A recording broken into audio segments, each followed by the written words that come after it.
नमस्कार दोस्तों। आज एनसीईआरटी प्रकाशन के अंतर्गत कक्षा 12वीं के लिए हिंदी विषय के विद्यार्थियों के लिए हरिवंश राय बच्चन द्वारा रचित कविता आत्मपरिचय और दिन जल्दी जल्दी ढलता है, दो कविताओं को हमें पढ़ना है। प्रयास करेंगे कि इसे दो खंड में पढ़ें। तो पहले हम लोग आत्मपरिचय पढ़ेंगे, इसके बाद दिन जल्दी जल्दी ढलता है।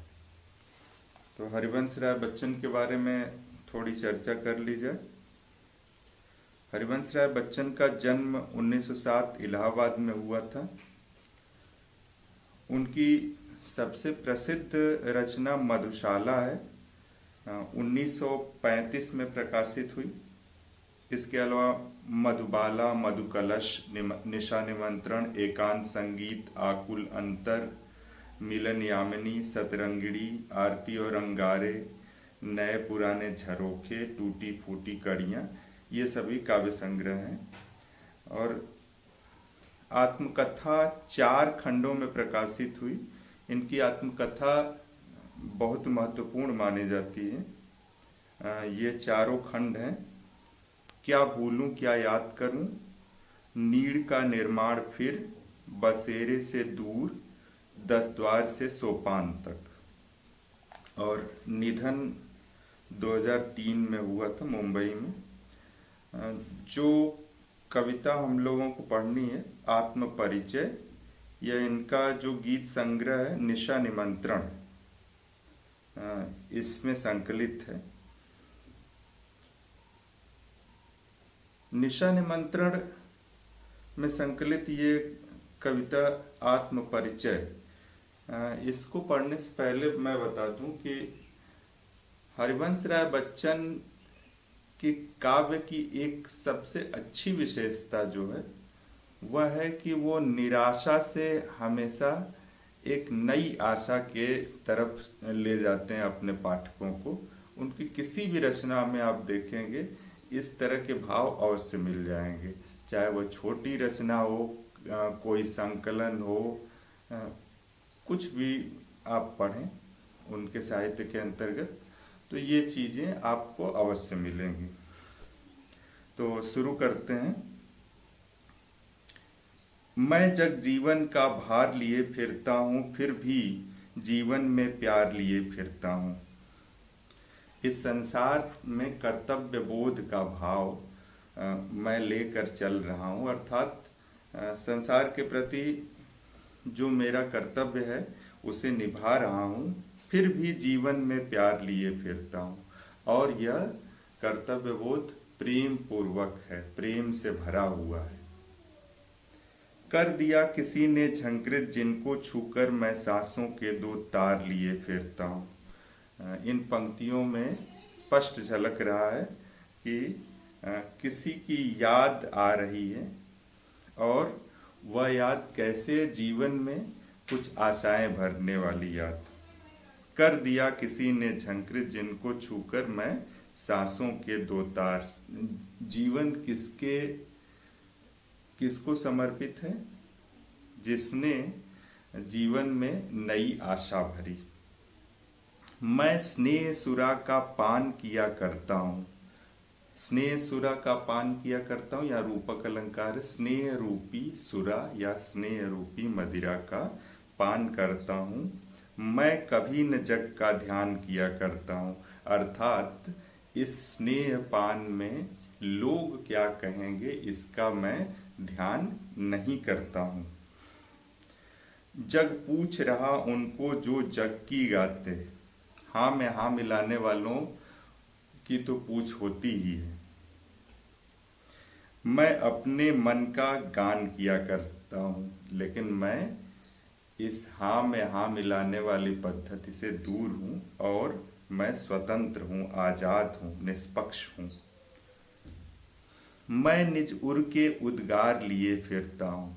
मैं अपने हृदय की अभिव्यक्तियाँ या हृदय के भाव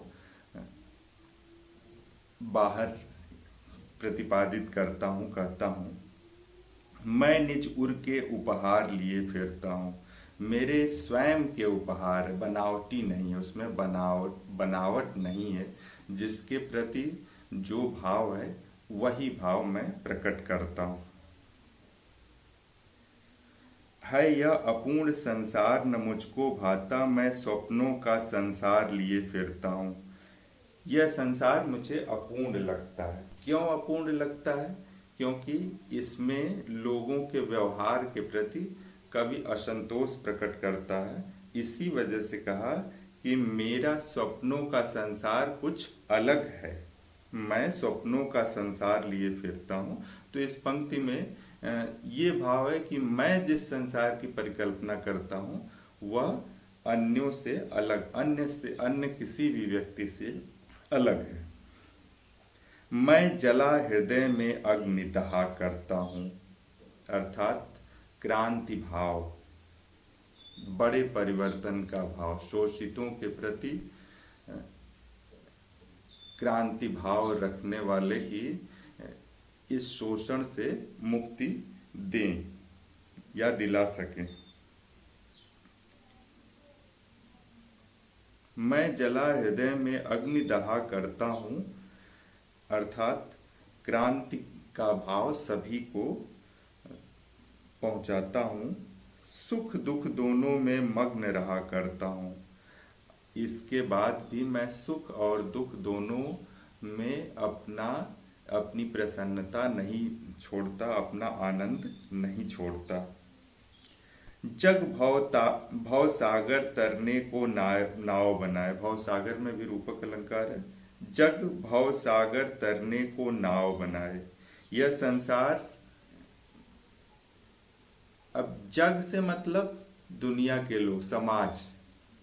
इस समाज के लोग इस संसार रूपी समुद्र को पार करने के लिए नाव बना रहे हैं, यानी व्यवस्थाएं कर रहे हैं, अलग अलग प्रयोग कर रहे हैं, अलग अलग ढंग की व्यवस्थाएं कर रहे हैं। लेकिन मैं अपना आनंद इसी जग में, इसी संसार में खोजता हूँ। मैं भव मौजों पर मस्त बहा करता हूँ। मौजें यहाँ पर लहरों को बोला गया है।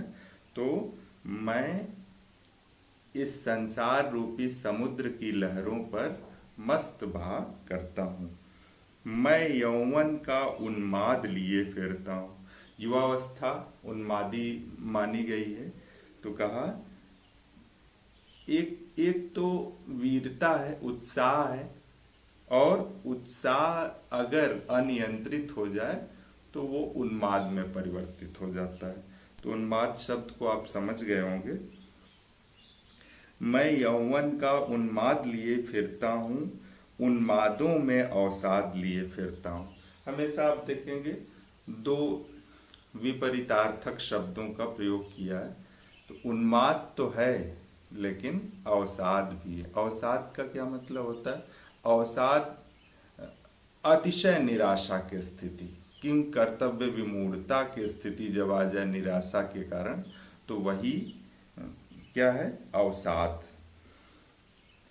जो मुझको बाहर हंसा रुलाती भीतर, मैं हाय किसी की याद लिए फिरता हूँ। किसको याद करता हूँ? जो मुझको बाहर हंसा रुलाती भीतर, अर्थात उसकी याद है। उसकी याद इस प्रकार से है कि मैं बाहर तो हंसता रहता हूँ, लेकिन भीतर उसकी संवेदना हमेशा जगी रहती है।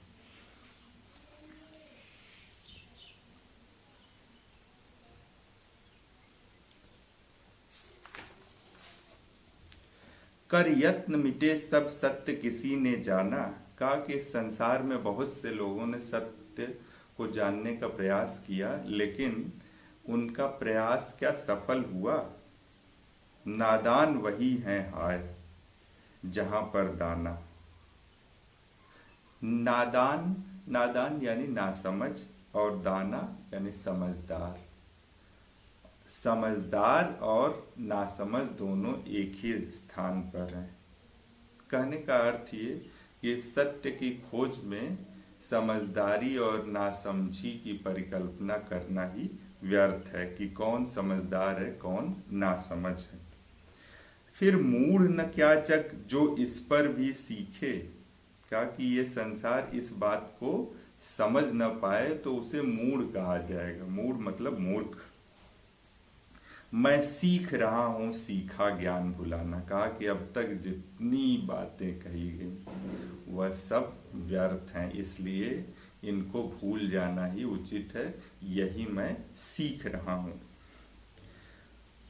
और अगली पंक्ति यमक अलंकार है इसमें, और बहुत ही महत्वपूर्ण पंक्ति है परीक्षा की दृष्टि से। मैं और जग और, मैं और हूं अर्थात दूसरा हूं, अर्थात इस संसार के लोगों के जैसे मैं नहीं हूं, अन्य हूं। मैं और जग और कहाँ का नाता, मेरा और इस संसार का जो भाव है दोनों अलग है। मैं अन्य ढंग से सोचता हूं और यह संसार अन्य ढंग से सोचता है। मैं बना बना कितने जग रोज मिटाता, और मैं हमेशा नए जग की नए संसार की परिकल्पना करता रहता हूं। जग जिस पृथ्वी पर जोड़ा करता वैभव, मैं प्रतिपग से उस पृथ्वी को ठुकराता।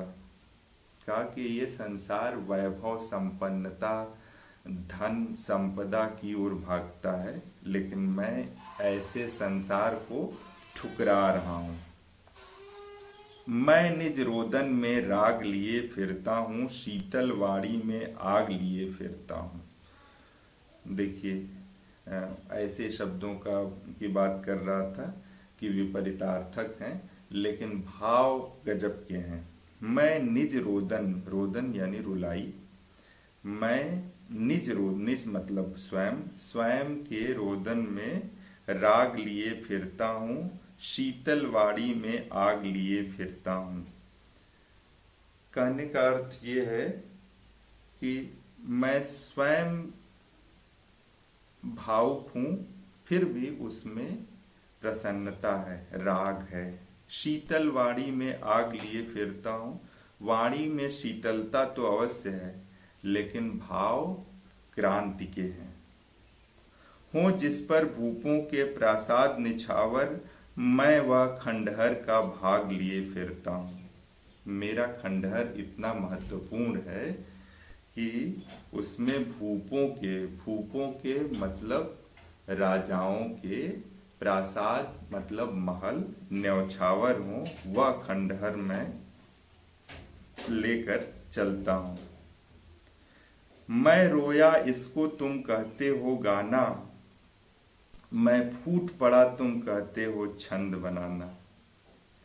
ये अगर किसी कवि की तारीफ हो रही हो तो मैं रोया इसको कहते हो तुम गाना, कहा कि मेरे गाने की तारीफ कर रहे हो, कहा कि ये तो मेरी रुलाई है, अर्थात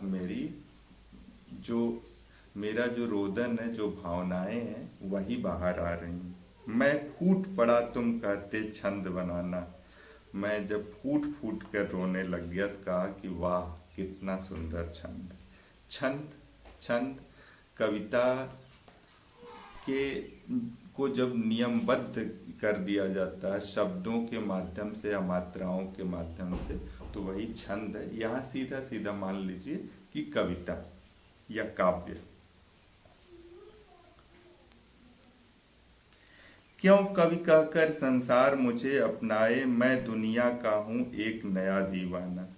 मैं नया दीवाना हूं, मैं ऐसा नहीं कि संसार की जो आशाएं हैं, अपेक्षाएं हैं, उस पर मैं खरा उतरने वाला हूं और कवि कहकर यह संसार मुझे अपना रहा है या मेरी पहचान एक कवि के रूप में है, लेकिन मैं स्वयं को एक दीवाना मानता हूँ। दीवाना का मतलब फक्कड़पन के भाव की बात कर रहे हैं।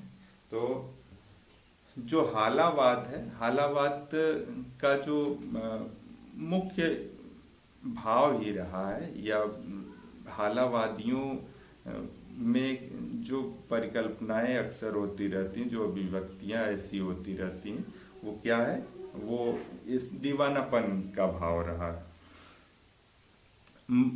मैं दीवानों का वेश लिए फिरता हूँ, मैं मादकता ने शेष लिए फिरता हूँ। मादक का मतलब होता है नशीला, और मादकता नशा। कहा कि दीवानों के वेश में मैं मादकता निशेष लिए फिरता हूं। निशेष का मतलब होता है सारा, संपूर्ण, पूर्ण, जो शेष न बचा हो, अर्थात सब का सब, उसमें कुछ भी कमी न की गई हो, निशेष।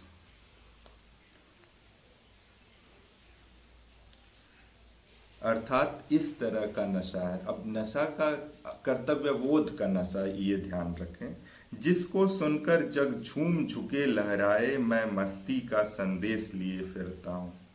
ऐसा संदेश जो इस संसार, जग मतलब संसार, इस संसार में प्रसन्नता भरे, उत्साह भरे और नया जीवन दे, ऐसा मैं संदेश लेकर के फिर रहा हूँ।